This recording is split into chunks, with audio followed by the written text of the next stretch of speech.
चलो let's go आ गए नील आ गए। हाँ, ये आवाज सुनते ही एक एनर्जी सी आ जाती है ना? बिल्कुल, कहीं पहुंचने का उत्साह, कुछ नया देखने की बेचैनी।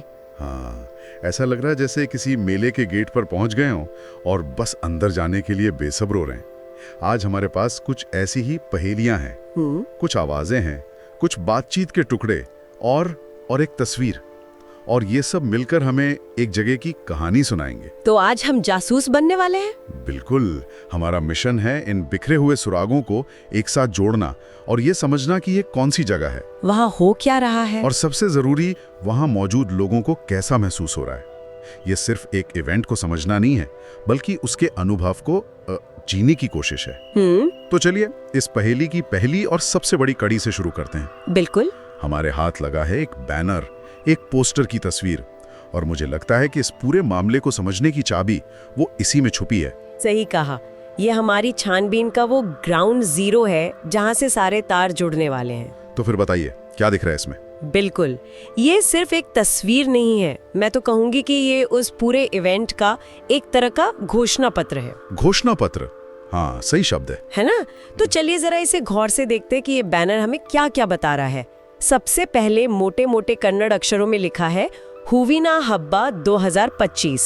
हुविना हब्बा, हाँ, इसका सीधा सा मतलब है हुविना हब्बा 2025, यानी फूलों का त्योहार 2025। अच्छा, तो नाम तो एकदम साफ है, फूलों का त्योहार। सुनने में तो बहुत सीधा और सुंदर लगता है। लगता तो है, लेकिन मुझे यकीन है कि बात सिर्फ इतनी नहीं होगी।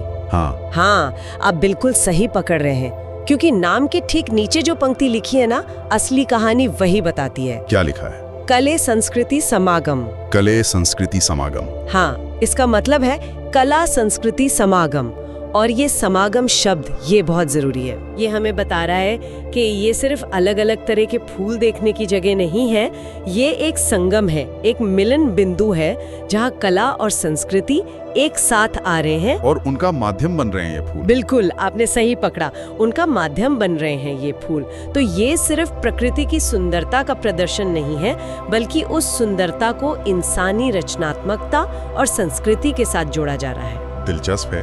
और इसे आयोजित कौन कर रहा है? क्योंकि इतने बड़े पैमाने की सोच के पीछे कोई बड़ी संस्था होनी चाहिए। बिल्कुल, बैनर के ऊपर अगर आप देखें तो कर्नाटक सरकार का आधिकारिक प्रतीक चिन्ह है, और साथ में लिखा है बागवानी विभाग, डिपार्टमेंट ऑफ हॉर्टिकल्चर। हाँ, ये जानकारी इस इवेंट को एक अलग ही स्तर पर ले जाती है। अच्छा, मतलब ये कोई प्राइवेट नर्सरी का मेला या कोई लोकल इवेंट नहीं है, यह राज्य सरकार द्वारा प्रायोजित एक बड़ा आधिकारिक उत्सव है। यानी इसमें निवेश, पैमाना और सोच तीनों ही बड़े होंगे। बिल्कुल, सरकारी इवेंट है, मतलब भव्यता की उम्मीद तो की जा सकती है। लेकिन कभी-कभी सरकारी चीजें थोड़ी औपचारिक और सूखी भी हो सकती हैं। और शायद आयोजक इस बात को जानते हैं, इसीलिए उन्होंने कला संस्कृति समागम पर इतना जोर दिया है। अच्छा, वो ये संदेश देना चाहते हैं कि यह सिर्फ एक सरकारी प्रदर्शनी नहीं है, बल्कि एक जिंदा दिल जश्न है। अब जगह और तारीख पर आते हैं। स्थान का नाम है श्री चामराजेंद्र उद्यानवन। ओके। और तारीख है 27 नवंबर 2025 से 7 दिसंबर 2025 तक, यानी कुल 11 दिन। हाँ, 11 दिन। ये बात भी इसे खास बनाती है, मतलब ये हमेशा वहाँ नहीं रहने वाला। सही कहा, एक सीमित समय के लिए एक जादुई दुनिया बनाई गई है, जिसे देखने के लिए आपको उसी समय वहाँ पहुँचना होगा। ठीक है। और बैनर एक और परत खोलता है। नीचे लिखा है कि ये 11 दिन की प्रदर्शनी 3 थीम पर आधारित है। 3 थीम? हाँ, कला, कन्नड़ राज्योत्सव और बाल दिवस। ओहो, अब पूरी तस्वीर साफ हो रही है ना? मतलब ये सिर्फ एक फूलों का त्योहार नहीं है, ये एक बहुआयामी सांस्कृतिक महोत्सव है जो कर्नाटक के गौरव यानी कन्नड़ राज्योत्सव, कलात्मक अभिव्यक्ति और आने वाली पीढ़ी यानी बाल दिवस को एक साथ मना रहा है। और इन सबको पिरोने वाला धागा है प्रकृति, फूल और पौधे। बिल्कुल सही। वाह, तो कागज पर तो ये एक बेहद शानदार और सोचा समझा इवेंट लग रहा है। एक ऐसा त्योहार जो सिर्फ आंखों को सुकून नहीं देता, बल्कि राज्य की पहचान और भविष्य से भी जुड़ता है।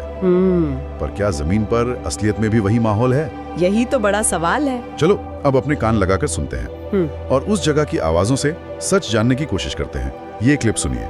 ये देखिए, रैबिट के बना दिए इन्होंने। हाँ, रैबिट, खरगोश बना दिए।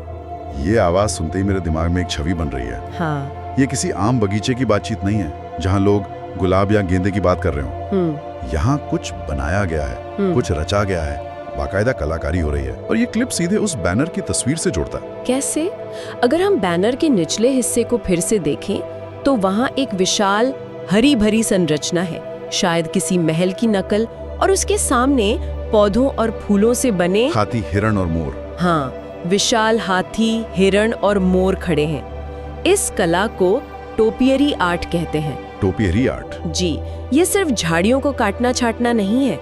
इसमें एक धातु का ढांचा तैयार किया जाता है और फिर महीनों, कभी-कभी सालों तक पौधों को उस ढांचे के चारों ओर बढ़ने और भरने के लिए ट्रेन किया जाता है। अरे वाह! ये धैर्य, बागवानी और मूर्ति कला का संगम है। मतलब जब वो व्यक्ति कह रहा है रैबिट के बना दिए इन्होंने, तो शायद ऐसी ही किसी कलाकृति को देखकर हैरान हो रहे हैं। बिल्कुल। ये इस बात का सबूत है कि बैनर पर जो वादा किया गया था वो जमीन पर सच में मौजूद है। प्रकृति को एक कैनवस की तरह इस्तेमाल किया जा रहा है। बिल्कुल, ये कला और प्रकृति के समागम का जीता जागता उदाहरण है। अब एक और बातचीत का टुकड़ा सुनते हैं। ये उस जगह के मकसद को और भी गहरा कर देगा। ये वाला प्लांट ले लेंगे क्या? वो बेच तो ही ना रहे हैं, इट्स नॉट फॉर सेल। हाँ, ये बातचीत बहुत छोटी सी है, लेकिन इसका मतलब बहुत बड़ा है। बहुत बड़ा। कोई एक खूबसूरत पौधा देखकर उसे घर ले जाना चाहता है, जो कि एक स्वाभाविक इच्छा है। बिल्कुल। लेकिन उन्हें जवाब मिलता है ये बिकाऊ नहीं है। और यहीं इस इवेंट की आत्मा छिपी है। ये एक लाइन हुवीना हब्बा को एक नर्सरी या बाजार से अलग करके एक प्रदर्शनी का दर्जा देती है। अच्छा। बाजार का मकसद होता है चीजों को बेचना, उनका एक मॉनेटरी वैल्यू तय करना। बिल्कुल। लेकिन यहाँ पौधों को बिकाऊ ना रखकर आयोजकों ने उन्हें एक कलाकृति का दर्जा दे दिया है। उनका मूल्य मौद्रिक नहीं बल्कि कलात्मक और अनुभवात्मक है। मतलब आप यहाँ चीजों के मालिक बनने नहीं आते, नहीं, बल्कि उनके अनुभव का हिस्सा बनने आते हैं। ये एक बहुत बड़ा वैचारिक अंतर है। एकदम। ये लोगों को उपभोक्ता से प्रशंसक में बदल देता है। एकदम सही। ये कला संस्कृति समागम वाली थीम को और भी पुख्ता करता है। यहाँ आने का मकसद कुछ खरीदना नहीं बल्कि कुछ महसूस करना, प्रेरित होना और सराहना करना है। अब तक हमने इवेंट की पहचान कर ली, उसकी कलात्मकता को समझ लिया, पर सबसे दिलचस्प हिस्सा तो अब आएगा। मानवीय प्रतिक्रिया है। हाँ, लोग इस माहौल में कैसा महसूस कर रहे हैं। चलिए इस एक शब्द के क्लिप को सुनते हैं। क्या? बस एक शब्द? क्या? और उसके बाद एक खामोशी। इस एक शब्द में मुझे हजारों भावनाएं सुनाई दे रही हैं। ये आश्चर्य है, ये अविश्वास है, ये विस्मय है। बिल्कुल। शायद किसी ने अचानक घूमकर उस विशाल फूलों के महल को देखा होगा और उसके मुंह से बस यही निकला होगा। हाँ, ये वो पल है जब आपका दिमाग जो देख रहा है उस पर यकीन नहीं कर पाता। हाँ। आपने बहुत अच्छी तरह से पकड़ा। मनोविज्ञान में इसे ऑ यानी विस्मय की भावना कहते हैं। अच्छा। ये तब होती है जब हम अपने से बहुत बड़ी, बहुत भव्य या बहुत जटिल चीज का सामना करते हैं जिसे हमारा दिमाग तुरंत समझ नहीं पाता। उस एक पल के लिए हमारा अहंकार, हमारी रोजमर्रा की चिंताएं सब पीछे छूट जाती है। और ये जो क्या है, उसी विस्मय की पहली प्रतिक्रिया है। ये इस बात का सबूत है कि प्रदर्शनी का डिजाइन, उसका पैमाना, उसकी